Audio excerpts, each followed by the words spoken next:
Bienvenue à tous, mesdames, messieurs. Coup d'État en Guinée, le sujet s'invite au menu de votre émission débat du jour. Avec un troisième mandat obtenu au forceps, Alpha Condé aura conservé le fauteuil présidentiel tout en surveillant constamment ses adversaires évincés, mais toujours encourus comme du lait sur le feu.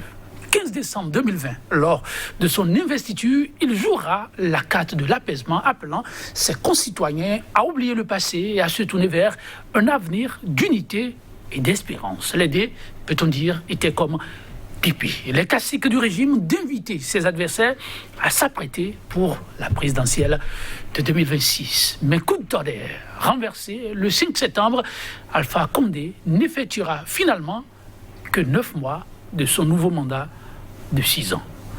Coup d'État en Guinée, quelle leçon pour les politiques béninois? Regard croisé d'un théoricien en gouvernance d'État et d'un expert en gouvernance d'État. Et déjà, sur ce plateau, Dr Paul-Marie Wessou, enseignant-chercheur, il est théoricien de la gouvernance d'État. Dr Paul-Marie Wessou, bonjour à vous. Bonjour Joël. Merci de répondre à notre invitation. Merci de m'avoir invité aussi. En face de vous, comme annoncé, un autre expert, M. Francis Attadé, c'est son nom. Il est expert en gouvernance d'État. M. Francis Attadé, bonjour à vous. Bonjour Joël. Merci pour la disponibilité. C'est toujours un plaisir d'être avec vous parce que vous faites un travail formidable. Oh, merci, on est honoré. Oui, que de réactions après ce coup d'État qui aurait apparu fulgurant. Pour d'aucuns, c'est un triste événement, mais riche d'enseignement. Monsieur Francis Attadé, riche d'enseignement, mais on dit riche d'enseignement pour l'Afrique francophone qui est en quête de ses marques. C'est un avis partagé? Je crois que dans votre introduction liminaire, vous avez bien fait de sortir 2 mots qui me paraissent essentiels. Triste, mais riche d'enseignement. Triste parce que c'est regrettable que l'Afrique fasse encore un bond en arrière, parce que ça fait ça, on en voit 30 ans, 40 ans en arrière. C'est dommage qu'il y ait cette résurgence, en fait, de coup d'État, parce que l'Afrique est en train de faire une nouvelle marche démocratique, et cette marche est à saluer. Alors, on veut dire le coup d'État un peu comme ça s'est passé au Mali, en Guinée et ailleurs, c'est un peu regrettable. En fait, c'est un signal fort qui se dégage, pour que les politiques, qu'ils soient africains ou béninois, sachent que le peuple est le seul détenteur du pouvoir exécutif. Et quand le peuple est le seul détenteur du pouvoir exécutif, c'est que c'est ce peuple qui donne mandat au chef d'État de venir exercer. Un mandat, de venir l'exercer dans le sens voulu, dans le sens de la bonne gouvernance, dans le sens du développement. Alors s'il arrive que des chefs d'État estiment qu'une fois qu'ils sont parvenus au pouvoir, leur quotient intellectuel décuplait et que par conséquent ils deviennent seuls l'épicentre de la vie nationale, c'est qu'ils se trompent. Donc la première leçon, c'est que, 1, il faut éviter les tripatouilles des tests constitutionnels. Il faut que nous respectons la norme de la limitation des mandats des chefs d'État. Ce qui est arrivé en Guinée prouve que, en forçant, parce qu'il a accouché forceps, en fait, un 3e mandat, et en prenant le pouvoir le 15 décembre, c'est qu'il est resté en mode discours. Or, il fallait aller en mode acte. Donc, les gens sont restés dans l'attente que le président guinéen allait poser des actes forts, allant dans le sens de la réconciliation, dans le sens de l'unité, dans le sens de la consolidation des acquis démocratiques. Mais malheureusement, on a constaté qu'il y a eu le bâillonnement de la presse, musellement de la presse, et embastillement des opposants, et puis tout ce qui a suivi n'était pas de nature à créer un climat de paix. Or, il faut travailler pour la paix. Donc, 3e mandat, il faut qu'on en arrête. C'est vrai que dans la sous-région, depuis un moment, la CEDEAO a fait l'objet d'une myopie consciencieuse. Je suis perdu de le dire parce que la CEDEAO était là quand il y a eu près de 300 morts avant que Alpha Condé ne vienne au pouvoir, parce que cette constitution a été contestée. Et vous avez vu les mouvements qui ont suivi, qui ont été réprimés dans le sang.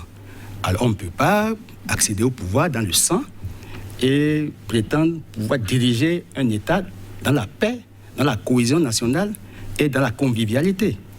Première leçon. Deuxième leçon, le coup d'État aujourd'hui en Afrique est présenté comme un mal nécessaire. Et c'est regrettable.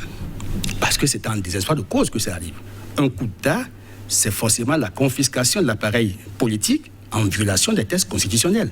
Donc, le coup d'État n'est pas encouragé. Je ne suis pas de ceux qui pensent qu'il faut encourager le coup d'État. Mais quand ça arrive, il faut l'examiner, il faut faire l'autopsie pour voir quelles ont été les causes, quels ont été les mobiles qui ont conduit à ce coup d'État. J'ai constaté que les chefs d'État africains, depuis un moment, rassemblent les matériaux inflammables en voulant gouverner seuls, en croyant qu'ils détiennent les manèges et que le peuple lui-même, parfois, n'a pas l'autorité sur le pouvoir. Non, il faut que les chefs d'État sachent qu'en fait, dans le système démocratique, c'est le peuple souverain qui donne le pouvoir et qui peut le reprendre à tout moment. Il y a que les relations France-Afrique jouent beaucoup. Vous savez que le président Condé a tenu des propos, que ce soit en Côte d'Ivoire, en France ou ailleurs. Or, il existe en France une cellule à l'Élysée qui s'occupe des affaires africaines et qui suit les discours et les actes que posent les chefs d'État africains. Et quand vous voulez quitter la ligne, malheureusement, et je crois que le père aussi cache. Alors, vous avez vu Baré Manassara au Niger. Alors, c'est la question de l'uranium. Et pour Condé, c'est la question du bauxite et d'autres. Donc, il y a des questions géoéconomiques, géopolitiques, géostratégiques qui sont en dessous, au-delà des crises artificielles que nous-mêmes, en tant que gouvernants, nous alimentons. Donc, on y revient graduellement. Dernière leçon qu'il faut dégager, c'est qu'il faut qu'on fasse en sorte que nos institutions, que ce soit l'Union africaine, la CEDEAO, soient plus crédibles. Car on a vu ce qui s'est passé au Mali. On tournera le regard, avec votre permission, tout à l'heure, vers ces institutions. Mais en attendant, nous allons nous retourner vers votre vis-à-vis l'universitaire, monsieur Paul-Marie Ouissou. Oui, voilà un acte qui, pour certains, allait de soi, mais qui, pour d'autres, était évitable. Monsieur Alpha Condé, pris à son propre piège. Pris à son propre piège. L'expression est très très bienvenue. Je le crois. Je voudrais d'abord, si vous me le permettez, rendre un hommage à un panafricaniste, Dieudonné Lokossou. Et vraiment, c'est une figure. Et on peut se demander pourquoi disons, cette maladie-là nous arrache brutalement. Non, il n'en est pas mort, celui-là. Bon, d'accord, mais regardez, Folie, on en a pleuré il n'y a pas longtemps, et puis maintenant, Dieudonné Lokossou, on sait ce qu'il a été en tant que syndicat, et depuis qu'il a pris sa retraite, ce qu'il fait pour ne serait-ce qu'éclairer l'opinion publique. Et je voudrais rendre hommage à la personne de Dieudonné Lokossou, et ceci dit, revenir à Alpha Condé pris à son propre piège. Oui, le problème avec l'Afrique, c'est que nous ne tirons pas leçon du passé. Nous ne tirons pas leçon du passé. Nous faisons comme si le passé n'existe pas. Or, on est justement là pour les leçons. Oui, je crois que c'est très important de se rappeler le passé. Moi, la première leçon que je tire de ce coup d'État, c'est que l'autorité de l'État ne peut pas durablement s'asseoir sur la force. On ne peut pas restaurer l'autorité de l'État par la force et rester là-dedans pendant longtemps. Il faut asseoir l'autorité de l'État sur des bases démocratiques. Ça, c'est donc la deuxième leçon, c'est-à-dire que la démocratie est vitale. C'est une nécessité vitale pour l'émergence de l'Afrique. L'autorité de l'État ne doit pas s'asseoir sur la force. Explicitement, qu'est-ce qu'on pourrait retenir? On peut retenir, et c'est ça la leçon.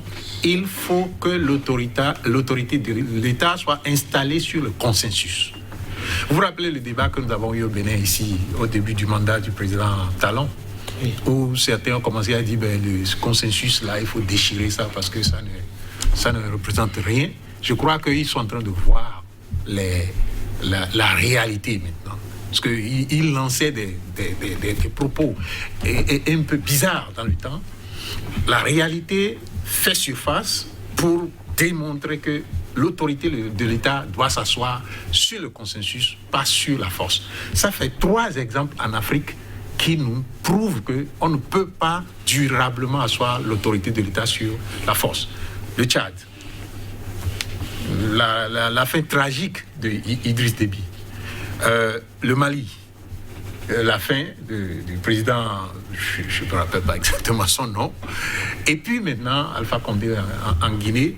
Et si vous regardez tous ces chefs d'État, c'est qu'on confisque le pouvoir, on s'abrite derrière la force publique, l'armée ou la police, et on décide que ce que l'on dit là, ça fait, sa valeur d'évangile et que ça doit s'appliquer.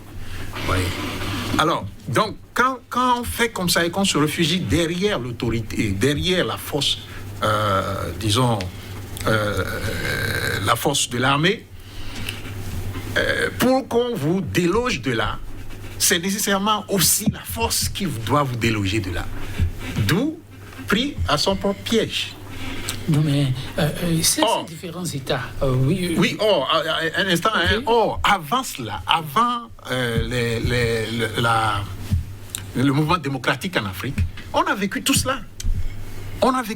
Et au Bénin particulièrement, on a vécu ça. On a appelé le Bénin l'enfant malade de l'Afrique. Où l'autorité de l'État s'asseyait sur la force. Bon, ça peut prendre le temps que ça peut prendre. Hein. Le président Kérékou en a fait 18, mais après 18, ça s'est effrité. Mais si vous prenez quand même, comment on l'appelle, un État démocratique où on assoit le pouvoir sur le consensus, l'exemple typique, c'est les États-Unis. Ça fait près de 30 ans, 230 ans que ça dure. Le consensus dont on parle aujourd'hui, est-ce qu'on peut toujours l'expérimenter, continuer de l'expérimenter pour l'Afrique francophone? Car la plupart des chefs dont vous parlez aussi ont soulevé un aspect qui sans doute n'est pas banalisé. La quête du consensus amène parfois les dirigeants à atteindre plus amplement leur rêve de développement pour leur État. Est-ce que c'est à banaliser? C'est la quête qui amène ça ou bien l'écartement du consensus qui amène ça? Bon, ça c'est ce que bon nombre d'intellectuels autour des chefs ont pu avancer. Bon, moi je ne sais pas si vraiment les gens sont intellectuels, parce qu'il faut aussi qu'on fasse ce débat. Hein. Quand on parle d'intellectuels, il y a que quand on est dans la communauté des intellectuels, on peut maintenant s'apprécier. Je ne sais pas si vous voyez. Donc, il y a beaucoup de gens qui se disent intellectuels, mais ne le sont pas. Non. Alors, il faut se dire la vérité. Cette thèse, est-ce qu'elle tient quand même la route? Oui, mais le problème est que le problème de savoir est-ce que la démocratie amène au développement, est-ce que l'autoritarisme amène au développement. C'est très simple. Regardez les États-Unis, c'est la démocratie, 230 ans, mais c'est le pays le plus prospère au monde. Regardez le Ghana. En Afrique, aujourd'hui classé premier pays, disons, sur le plan économique, premier pays qui avance, et en démocratie, premier pays en Afrique. Donc, moi, je ne comprends pas cette thèse-là qui veut dire que lorsqu'on fait de la démocratie, on n'avance pas. En réalité, on avance plus vite. Parce que, je vais vous donner un exemple. En prenant l'exemple du Bénin, ok? En prenant l'exemple du Bénin. Regardez ce que nous avons pu réaliser de 1990 jusqu'à maintenant, on va dire même jusqu'à maintenant, ok? Et regardez ce qui s'est passé de 1972 à 1990. Vous voyez la différence?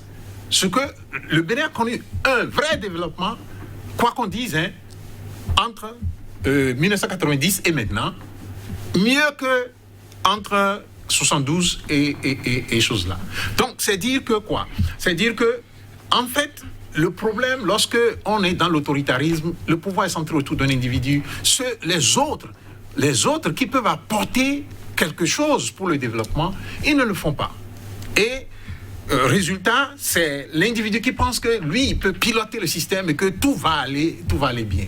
La question de l'individu, j'ai bien envie de revenir là-dessus, mais vous permettez de savoir. Je me retrouve vers l'expert en gouvernance d'État. La question du consensus, reste-t-elle une question qu'on doit prendre au sérieux ou elle apparaît secondaire, comme l'auront évoqué un certain nombre de cadres africains? Non, je crois que le consensus est indispensable. Ça permet évidemment de mutualiser les intelligences pour pouvoir avancer. Mais je ne veux pas faire l'apologie, par exemple, du totalitarisme. Mais sous d'autres cieux, on a vu que certains pays ont fait l'expérience de cette gouvernance autoritaire et ça a prospéré. Même si aujourd'hui, on est à leur vendre, on leur vend un peu de la démocratie. Vous savez que dans la galaxie des États, des puissances, il se fait qu'il y a une guerre d'idéologie. Et quand vous n'êtes pas de telle idéologie, forcément, on vous vilipende. Alors, nous avions vu, sous la période de la guerre froide, comment est-ce qu'on traitait les cadres, les professeurs d'université qui allaient se former dans les universités à Cuba ou en Russie et autres. Or, la science, elle est bien universelle. Donc, il s'est trouvé des gens pour communiquer de façon pernicieuse sur la qualité des formations que les gens reçoivent. Alors que, dans ces pays, on a vu comment est-ce que le développement agricole a été un point de mire. Et ça a aidé ces pays à devenir des puissances aujourd'hui économiques. Alors, je ne vais pas faire l'apologie de la mais on ne peut pas faire une démocratie sans de petites dictatures aussi, parce qu'il faut la force. Alors, la dictature, elle est échelonnée, c'est cela? Je crois que, croyez-vous qu'il est possible, par exemple, que nous puissions asseoir un État démocratique sans la force? Il y a forcément de la force. Parce que la police, la brigade, qui incarne en fait l'autorité à un moment donné, sont obligés de réprimer certains actes. Or, c'est quand on réprime les actes de barbarie, les actes de déviance, que nous crions à l'autoritarisme. Je sais de quoi le professeur parle, mais ce que je dis est ceci. Nous sommes sur un terrain scientifique où il faut montrer les options, les avantages de chaque option. Il est peut-être à souhaiter que l'Afrique invente sa propre gouvernance, invente l'idéologie qui lui permettra d'avancer. Parce que nous voyons ou socialiste ou capitaliste, et la démocratie est d'essence capitaliste. Mais on oublie aussi que la démocratie est aussi d'essence totalitariste parce qu'il existe des démocraties populaires. Alors, la leçon qui se dégage est celle-ci. Le consensus est souhaitable si nous voulons avancer. Mais il n'y a que dans le mode opératoire des États, il y a des bras invisibles. Et ces bras invisibles sont en général des bras des puissances occidentales. Et il faut au niveau de chaque État, par exemple, qu'il y ait des cellules de veille stratégique pour réfléchir sur les actes et les discours que les chefs d'État africains tiennent. Parce qu'à l'issue d'un discours, il y a une cellule qui analyse, par exemple, chaque discours et chaque position qu'adopte un chef d'État africain. Et en conséquence, il y a une série d'actions qu'on met en œuvre. Alors, je voudrais dire évidemment que, vous voyez, le président Talon a un profil donné. Le président Talon est venu avec un leadership centré sur le courage et sur l'audace. Vous avez vu les premières déclarations du président Talon. Ça n'a pas été du goût, par exemple, de l'Élysée, à un moment donné. Et vous avez vu comment est-ce qu'on a fait le lobbying pour entrer en contact pour les premiers jours, pour que l'Élysée et le Bénin s'entendent sur une plateforme où il faut retourner, par exemple, au Bénin, nos chefs-d'œuvre, qui ont été qualifiés de sataniques, mais qui sont conservés dans des laboratoires là-bas, dans les musées, et qui rapportent au budget français. Donc, il y a des options que vous faites, parfois qui peuvent vous coûter cher. Je crois que ce qui s'est passé en Guinée doit être vu autrement, à la loupe. Il y a eu un président qui est dans les années judiciaires, par exemple, en France, mais qui a été mandaté pour aller en Guinée, et qui a échangé avec le Guinéen. De quoi ont-ils parlé? Il reste à mettre ça à jour. Alors, l'Afrique, Afrique, on y revient, vous permettez... Oui, permettez d'abord. Le Tchadien que vous avez évoqué, le Tchadien a dit, Urbi et Orbi, qu'il ne voulait pas faire plus de mandats que ça. Et qu'il s'est trouvé des experts français pour venir l'aider à tripatouiller sa constitution pour qu'il reste aussi longtemps au pouvoir. Ailleurs, des gens ont dû simuler des coups d'État pour pouvoir partir. Je parle par exemple du KTT, au Mali. Donc, il a dit que la pression extérieure, compte tenu des... Parce qu'il n'y a pas, dans les relations internationales, il n'y a pas d'amitié, il n'y a pas de philanthropie. Oui, et le langage est partagé par beaucoup de cadres et beaucoup de politiques. Mais quand est-ce que les Africains vont-ils commencer par prendre leur destin en main et assumer ce qui se passe chez eux et avec eux?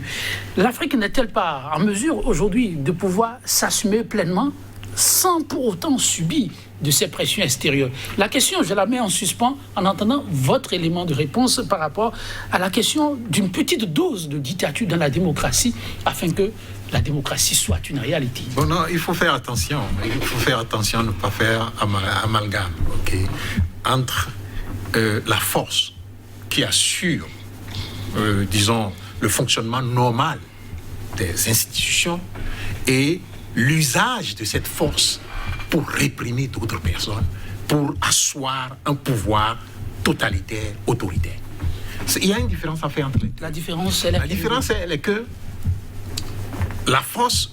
Vous voulez me dire qu'on ne respecte pas les lois aux États-Unis? On respecte les lois. Tu ne peux pas... Mais regardez ce qui se passe aux États-Unis.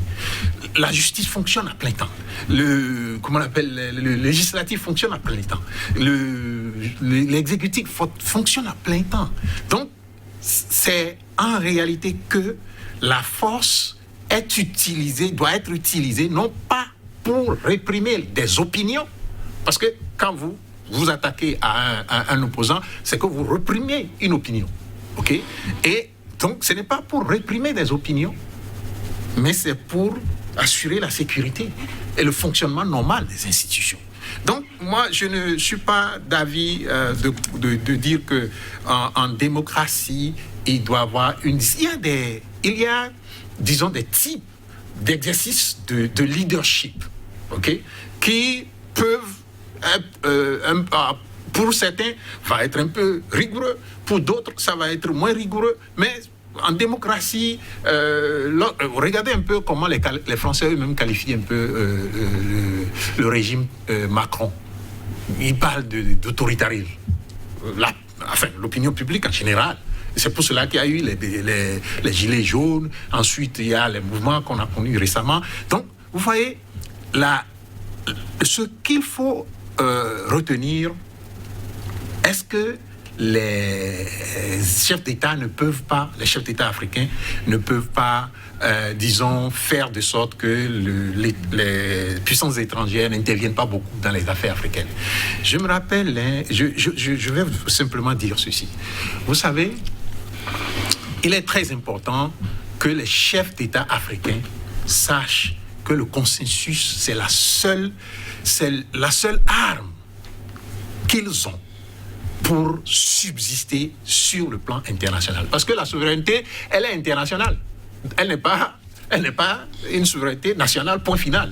Elle est aussi internationale. Donc ça veut dire que vous avez vous devez une part de votre existence à des puissances qui sont à l'international. Alors, donc, pour pouvoir subsister, il suffit de voir notre Constitution. Même la Constitution révisée, article 2, pouvoir du peuple, pour le peuple, par le peuple. Ça demande, pour que vous puissiez mettre ce type de pouvoir en œuvre, ça demande nécessairement que vous écoutiez le peuple, que vous preniez en compte ce qu'il veut et son aspiration ou ses aspirations. Donc c'est très important que l'on revienne au consensus. Et je peux vous dire ceci. Tout pouvoir établi sur le consensus national est disons, indétrônable par l'extérieur. Tout pouvoir. Vous allez constater que depuis que nous avons commencé la démocratie, on nous a toujours regardé de loin. On nous a toujours admiré de loin. Je ne sais pas si vous voyez. Mais depuis que mais si nous changeons cette option, je prends les trucs là, si nous changeons d'option et que nous commençons à nous installer dans une certaine dictature, eh bien, on nous regardera aussi d'une autre manière. Vous voulez dire que dans le consensus, le peuple peut apparaître comme le bouclier du dirigeant? Absolument. Absolument, parce que les puissances étrangères ont peur du peuple. Je veux vous dire mais dans le schéma Condé n'était-il pas en il s'est isolé. Il s'est isolé du peuple. Vous avez vu, le pouvoir, il a complètement installé sur l'autorité, la force, et il veut un troisième mandat, il se le donne, et il veut ceci, il le fait. Il ne s'occupe pas des autres, et dans le discours, il va parler de consensus, d'unité, vous voyez à peu près. Il s'isole, donc il est dans un espace, un no man's land en fait, par rapport au peuple et par rapport à l'étranger. Donc, à partir de cet instant, quand vous êtes dans cette posture et que vous prônez des choses qui déplaisent aux puissances étrangères, alors elles utilisent, parce qu'elles ne sont plus sur place, elles utilisent les forces internes pour vous détrôner. Et c'est ça ce qui s'est passé avec Condé. Vous allez constater que lorsqu'on était en période dictatoriale, comment dirais-je, Nkrumah a été détrôné par des forces intérieures. Et le Burkinabé Sankara, il a été détrôné par les forces intérieures. Et Patrice Lumumba, détrôné par les forces intérieures. Donc, les forces étrangères s'associe aux forces étrangères et aux forces intérieures pour détrôner celui qui assoit son pouvoir sur l'autoritarisme. Et c'est ça qui fait que l'Afrique a des difficultés à évoluer. Parce que quand nous sommes un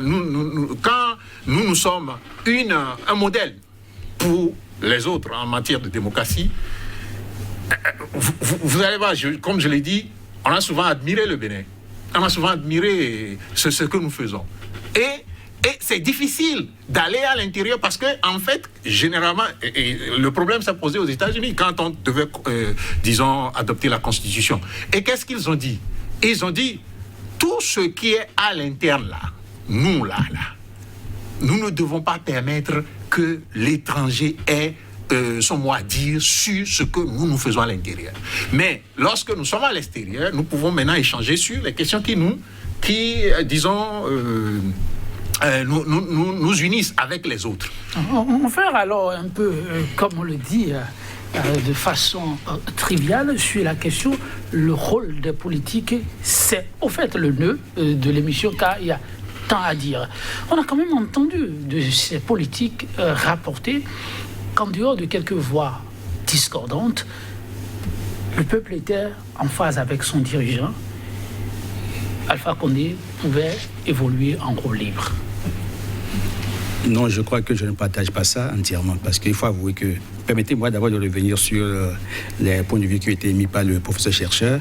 J'ai été à la fois interloqué, mais heureux, parce qu'il a fait constater qu'en fait, il n'y a pas de démocratie sans développement.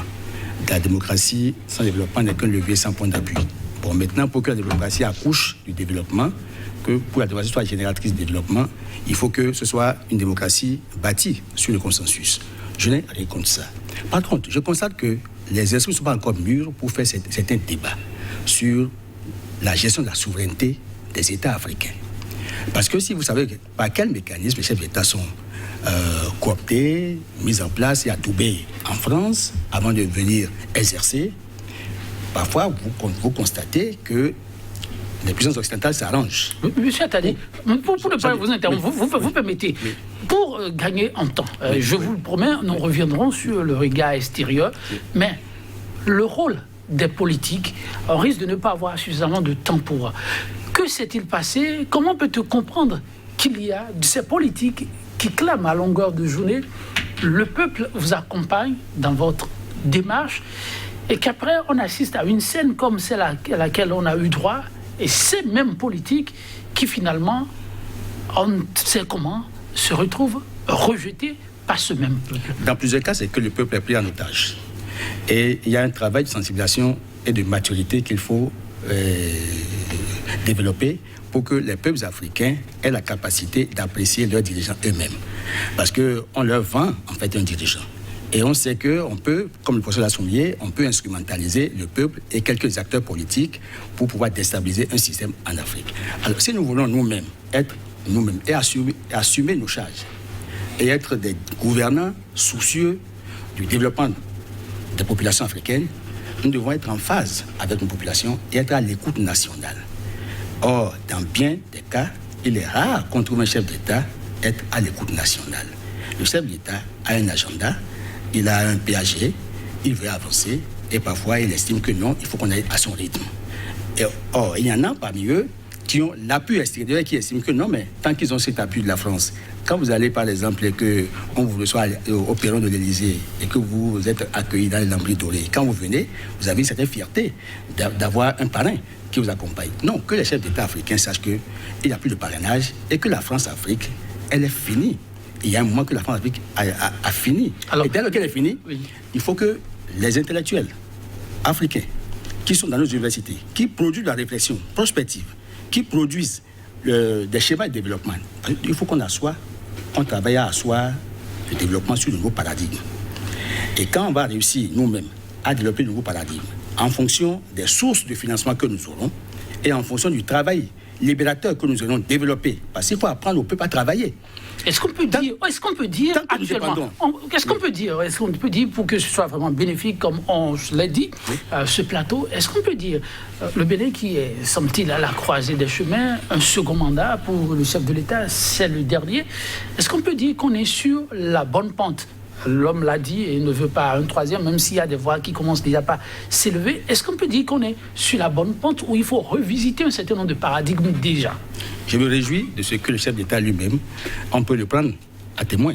Il a confessé devant des intellectuels et plusieurs politiques qu'il ne veut pas d'un troisième mandat. Ça, il faut qu'on le lui concède. Deuxièmement, on sent que le Bénin est sur la marche du développement, nous faisons de petits pas dans la bonne direction. C'est vrai qu'au Bénin, il y a aussi des situations de crise. Maintenant, c'est comment aplanir les divergences pour que nous puissions avoir des options convergentes. C'est vrai que si nous voulons bâtir ce pays, nous devons être en capacité de passer l'éponge sur le passé pour que ce passé soit définitivement derrière nous. Les élections en Afrique, de façon générale, qu'on le veuille ou non, ont été des sources de tension, car il n'est pas facile que celui qui est au pouvoir cède facilement le pouvoir à ceux qui ambitionnent de venir le remplacer. Donc, il faut qu'on fasse en sorte que nous travaillons pour le consensus, d'accord, mais que nous ayons des options prospectives, développement à long terme. Car si nous avons des leaders visionnaires et anticipateurs de développement, on peut être sûr que nos nations seront mieux gouvernées. Mais quand nous aurons rien que des gens qui veulent un troisième mandat pour se servir et non pour servir le peuple, parce qu'il y en a qui viennent pour asservir le peuple, en fait. Or, l'homme d'État est là pour servir, un peu comme le ministre. C'est le sens du service qu'on développe quand on est acteur à ce niveau de responsabilité. Or, dans beaucoup de cas, on a compris que parfois, les dirigeants n'écoutent pas le peuple. Les dirigeants sont obligés de mépriser le peuple parce qu'ayant des parrains qui ne sont pas ici, et la main qui donne ordonne, ça je ne vous apprends rien. Si vous devez faire financer vos élections par l'Union européenne ou par les puissances occidentales, n'attendez pas qu'on vous dise que vous êtes souverain. Non. Donc, vous aurez des dictats à respecter. Et ces dictats peuvent aller en défaveur des options qui auraient permis au peuple de se libérer et d'avoir sa situation améliorée. Alors oui, professeur Paul-Marie Wissou, le Bénin suit la bonne pente. Que faut-il faire pour la maintenir ici, oui? Moi, j'ai dit ici déjà une fois que ce deuxième mandat est pour nous une grosse chance d'asseoir désormais un État démocratique fort en Afrique. Et bon, le premier mandat, comme je l'ai souvent dit, une transition, a permis de défricher le terrain.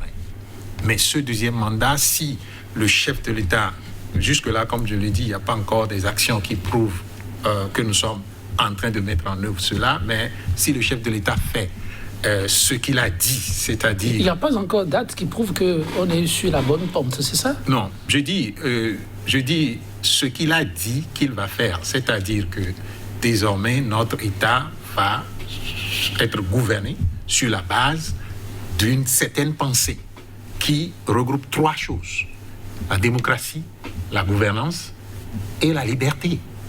On n'y est pas encore? On n'a pas encore commencé, on ne voit pas encore les actions venir. Je l'ai dit ici la dernière fois, qu'il faut nécessairement, dans un premier temps, libérer l'espace public, libérer l'espace politique. En quoi faisant? Libérer l'espace politique, c'est, disons, on avait parlé de l'ardoise, les ardoises du premier mandat, c'est-à-dire ceux qui sont en prison pour tel ou tel autre fait n'ont qu'à être jugés très rapidement pour qu'on vide ce dossier et que maintenant on commence à voir comment les acteurs politiques peuvent aller sur une nouvelle base vers voir comment notre société va désormais fonctionner, parce que c'est ça aussi, les acteurs politiques au Bénin, c'est le gros problème du Bénin. Comment? Vous savez, il n'y a pas jusque-là pour moi de parti politique, institution durable au Bénin. Jusque-là. Il y a le PRD qui a résisté à tous les vents jusque-là. Mais il n'y a pas de parti politique, institution durable. La conséquence de cela est que c'est les pensées qui fondent les partis politiques. Un, on ne les connaît pas. Deux, elles sont, disons, des pensées détenues par celui qui dirige le parti. Et quand il s'en va, c'est que le parti s'en va. Et ça a été toujours le cas avec nous au Bénin. Et donc, il faut que les partis politiques deviennent des institutions où il y a de la recherche. Comme il le dit, il faut qu'on réfléchisse. Donc, libérer l'espace public et construire. Donc, à partir de là, construire les partis politiques. Il faut qu'ils deviennent des institutions où on réfléchit. On est dans la stratégie. Il a parlé de quelque chose de très, très important. Qu'il doit y avoir une cellule qui aussi observe les puissances, qui observe le monde, et qui nous permet de voir, alors là, s'ils vont comme ça, comment nous on peut agir pour pouvoir obtenir plus d'avantages et continuer notre développement. Il faut que les partis, c'est à partir des partis politiques que ces choses-là se font. Si vous allez dans un parti politique comme le parti les républicains aux États-Unis, vous avez de la recherche. On réfléchit à tout moment sur le monde et sur les affaires internes. De la même façon, vous allez dans le Parti démocrate, c'est les mêmes choses. Mais ici, on refuse la réflexion. Et on dit, il faut agir. Tout le temps, on est en train de préparer les élections. Mais en fait, pour développer le pays, il faut développer d'abord les hommes. Et c'est à partir des partis politiques qu'il faut développer les hommes. Et les partis doivent être assis sur la pensée. Une pensée qui gouverne l'action de l'homme. Oui, monsieur Attadé, c'est en tout cas l'un des chantiers prioritaires qu'il va falloir aborder avant la fin de ce mandat. Je crois qu'au-delà des partis, il faut voir la patrie. Donc il faut développer chez les militants l'esprit patriotique, l'amour de la patrie, l'amour du terroir. Et le professeur, chercheur et moi sommes tombés d'accord que le second mandat du président Talon, c'est une chance. 3, c'est que pour que nous puissions bâtir ce Bénin, il faut consolider les bases démocratiques. Et il faut sauvegarder les libertés publiques. Alors, je crois que le chef d'État a posé quelques actes. Oui, vous avez vu que le chef d'État a gracié, par exemple, 203 personnes. Il y a encore quelques jours de nos cellules carcérales. Alors, on aurait aimé qu'il fasse davantage. Et je suis d'accord que ceux qui sont internés pour des actes répréhensibles, ils ont des fautes pour lesquelles la justice doit les entendre et que l'instruction est en cours, qu'on accélère les procédures pour qu'ils soient entendus et que ceux qui doivent bénéficier d'un acquittement puissent être acquittés et qu'ils regagnent la société pour que nous puissions resegmenter notre société. Car ce n'est pas notre bonheur de voir, par exemple, les crises s'amplifier de jour en jour. Ce sont les crises-là qui sont génératrices, en fait, des bouleversements. Or, ce n'est pas souhaitable que nous puissions aller à un bouleversement politique. Donc, enfin, il faut retenir que le président Talon, ici, a quand même eu le mérite de poser des actes forts que le peuple a beaucoup aimés. Mais il a que les actes forts, c'est les actes de développement, en fait. Désormais, nous avons une boussole. Nous avons une boussole et nous avons un timing. Les grandes nations que le professeur évoque, comme les États-Unis, ont souvent une boussole et un timing. Il n'y a que ce qui nous manque, c'est l'existence d'une cellule de veille stratégique, de réflexion prospective, qui puisse accompagner les chefs d'État pour que le travail ne repose pas seul sur eux. En fait, il faut dire que travaillons tous ensemble pour corriger le syndrome du troisième mandat qui, aujourd'hui, envenime les États africains. Comment on arrive à travailler tous ensemble lorsqu'il y a un peu comme ailleurs des Béninois qui sont à l'extérieur, d'autres en prison, comme vous l'avez dit, et visiblement des appels à réconciliation sont devenus aussi des terrains de conflits, d'invectives. Le Bénin sort la tête de l'eau comment? Il y a 3 curseurs. Le premier curseur, c'est en fait la production de la réflexion au niveau de nos universités. Le second curseur... justement des universités. Ah mais oui, parce qu'il faut qu'on soit en phase avec la réalité. Il faut désormais que nos universités réfléchissent sur les crises sociales, sur les problèmes que rencontrent nos États. Qui peut désormais donner l'alerte? Parce que vous n'êtes pas sans le savoir. Mais les universitaires, de plus en plus, au Bénin, beaucoup s'interrogent. Ils sont blancs le matin, à midi, ils sont rouges, le soir, ils sont noirs. Et ça crée comme une friction, ou bien vous ne l'avez pas constaté. Mais c'est une crise. Il ne peut pas être aussi versatile que le caméléon. Non, est-ce que vous l'avez observé? Est-ce que vous l'avez observé qu'ils sont comme versatiles? Non, pas du tout. Certains. Maintenant, le second curseur, c'est qu'il faut que les forces sociales fassent leur travail, en fait. Les centrales syndicales. Vous avez vu qu'il y a un dialogue permanent entre gouvernement et centrales syndicales. C'est une plateforme au cours de laquelle on peut porter des sujets importants qui touchent à la vie nationale.